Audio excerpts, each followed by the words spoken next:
704. Khazad and Vesrion. Age 40 Vesrion fights himself from the past, age 13. 705. Saetry returns. Bane, one of Saetry's henchmen from a parallel plane, hunts Vesrion as they traverse the black void of nothingness, and Saetry siphons the life force from the 3 pieces of crimson using a draconic being named Sean to filter the sustenance through which leaves the paradoxed creature in a state of metaphysical decay. 706. Vesrion's revenge. Bane is defeated and leaves the dark dimension after being disgraced by Queen Saetry, who becomes an esoteric embodiment of Vesrion's deepest desires in the celestial spiral that he and his closest friends, Huntress and Askin, happily retired to. Age 14. The runeshooter of the blood moon reveals itself unto Vesrion beneath a sky of crimson lunar fire, after he uncovers the forbidden lineage of the Asgalv, those abyssal moon-kindred whispered of in the oldest cavern hymns. The Asgalv were said to have descended, not from the sunlit gardens of creation, but from the silver hollows hidden behind the face of the moon itself, where ancient intelligences moved through tides of dream and magnetic ether, long before mortal kings first named the seas.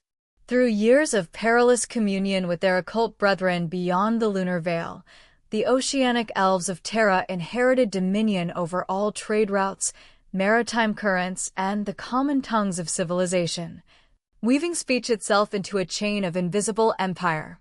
These sea elves became the living inverse of the incorporeal Fae, for the Fae were believed to be the liberated astral remnants of elder elven souls unbound from flesh and chronology alike. Thus, the children of moon and tide stood forever divided, one race descending deeper into material dominion, commerce, and bloodline sovereignty, while the other dissolved upward into mythic consciousness and spirit song. And in that dreadful hour, beneath the blood moon, the runeshooter, a weapon spoken of only in forbidden, blacklit annals, chose Vesrion as its mortal herald. Age 15. Vesrion spends the entirety of the turning year in solemn meditation within the black candlelit chamber of Jet, whose halls were carved beneath cognate foundations older than the memory of empires. There, Jet instructs him to cast aside the runeshooter and await the age when a powerful elf might awaken fully unto their forgotten inheritance as one of the Fae.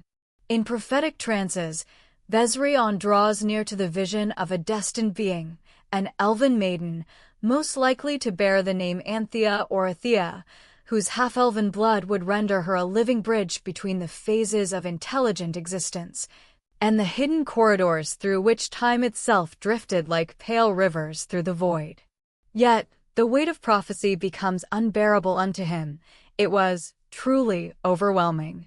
Fearing that too much of his future has begun to emerge from shadow into certainty, Vesrion willingly abandons remembrance of the Crimson superweapon and the fate entwined with the prophesied elf.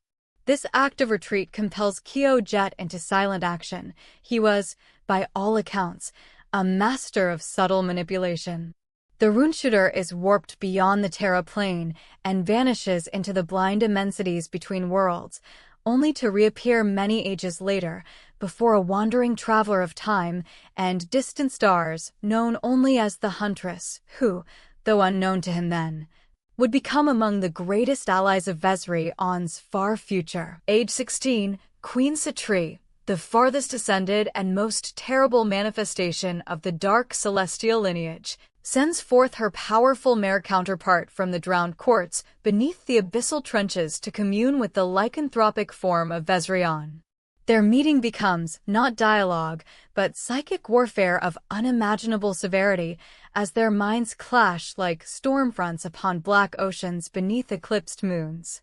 The mare being, ancient beyond dynasties, had concealed herself for thousands of years amongst the Kolothri through shape-shifted guise and political manipulation, secretly guiding the fate of Nalathra from within its royal and mercantile spheres, should her true aquatic form ever be subdued. Yet, Vesrion, half lost within the wolfen consciousness gifted unto him by otherworldly affliction, gradually gains dominion within the struggle, and, through hidden charm, predatory instinct, and psychic cunning, he bends the beastly hybrid toward uneasy allegiance. He learns, then, of the ancient pact between the Kalothari and the submerged lunar bloodlines, a pact that had manipulated the destinies of continents since the forgotten Elder Tides, a legacy that was, truly, both beautiful and terrible. Age 17, Vesrion and Kyo Jet depart forever from the island of Katar, in search of the mythic weapons bound to the faiths and destinies of their respective lineages. Through prolonged dream trances, experienced within the vast, simulated, metaphysical RPG labyrinth known as Terra, wherein he once wandered beside the Wolfen woman from the distant future, Vesrion rediscovers the Silver Blade, a weapon existing simultaneously as memory, prophecy, and physical artifact. Meanwhile, Kyo Jet journeys into the hidden dominions of the Dark Ones, a grim civilization of Kalothari and slime-spawn hybrids dwelling beneath volcanic caverns, where blood rituals and chaos-lit ordeals determined rulership. There, he claims the Dark Trident, after surviving terrible initiations that shattered lesser minds. Together, Vesrion and Kyo Jet ascend the tallest tower of Nalathara and overthrow Queen Saetry, in her dreadful, vampiric form, amidst crimson lightning and shrieking, nocturnal winds.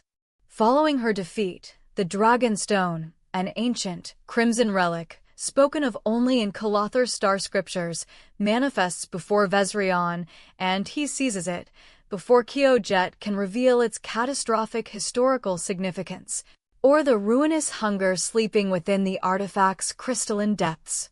Thereafter, Vesrion crosses the vast Atlantic Ocean, upon supernatural currents, toward the long-desired western lands of Tunfra.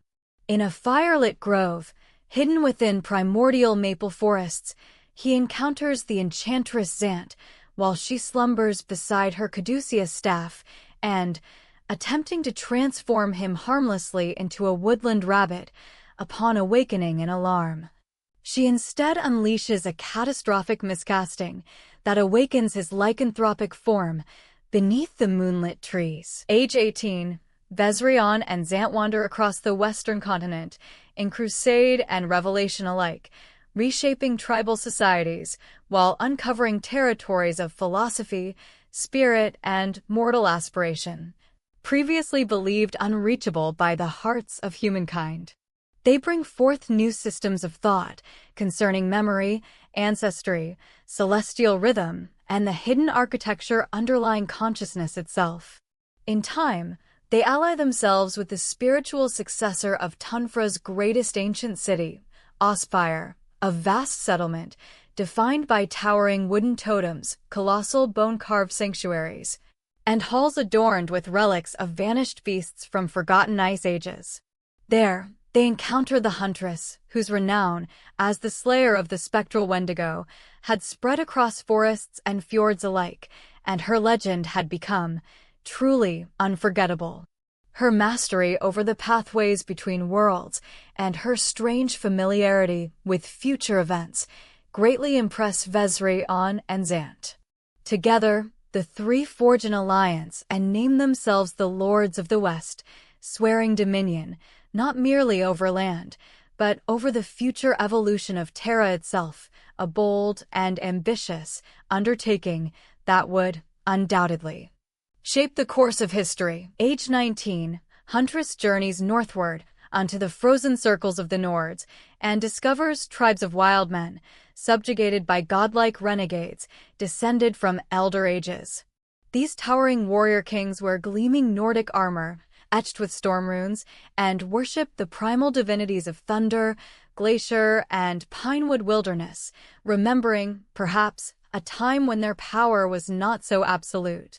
They were, in many ways, similar to Vesrion and Zant, in the western continent, who reshaped lesser tribes into reflections of their own mythic ideals or manipulated them for cruel amusement, beneath the aurora-lit heavens. Much like them, these warrior kings wielded immense power, and so it was no surprise that the strongest among these renegades stood Askin, the demigod, believed by many to be the bastard son of the mighty Thunder Raptor, an ancient celestial being. worshipped in forgotten polar rites, older than recorded scripture. Huntress and Askin ultimately come before Vesrion and reason with him that if their disparate civilizations, bloodlines, and belief systems are to survive the approaching age of lunar convergence, they must establish a form of relative harmony throughout Terra. It was truly a daunting task, but then they had no choice, for the alternative was, surely, destruction. Thus, the foundations are laid for a new mythic order fragile, uneasy, yet powerful enough to resist the elder forces gathering beyond the veil of stars, and so the fate of Terra hangs in the balance. Age 20. Vesrion gradually comes to suspect that his powerful enchantress ally, Zant, may, in truth, be the whispered red which glimpsed years earlier during his wanderings within the great forest of Kater. Haunted by dreams of crimson omens and lunar eclipses and collapsing futures, he pioneers unparalleled psychic barriers and intricate mental safe falls, capable of shielding consciousness from invasive celestial forces, prophetic corruption, and extra-dimensional influence alike. These defenses become necessary, not only for his own survival, but also for the preservation of Zant, whose immense powers increasingly appear bound to forgotten entities dwelling beneath the subconscious architecture of the world itself. And so, Vesrion enters the threshold of his 20th year, no longer merely as a wanderer, or a wolf, or a prophet, but as a guardian, standing against the unseen tides gathering beneath the moon of Terra.